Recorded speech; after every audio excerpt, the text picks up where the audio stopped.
Монголын ипотекийн корпорац ирээдүйг ортуулсан 15 жил. Ер нь бол зээл болгон эрсдэлтэй байдаг тий. Тэгэхээр ямар эрсдэл яг МИК дээр байдгийм бэ? Та тайлбарлаад өгөөч.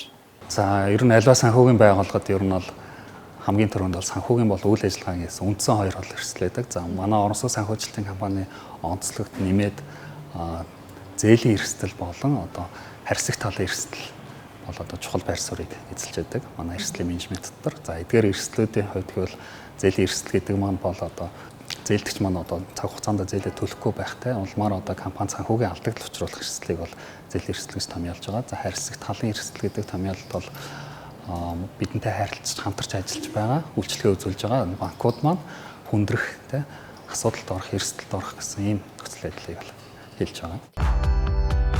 Монголын ипотекийн корпорац ирээдүйг ортуулсан 15 жил.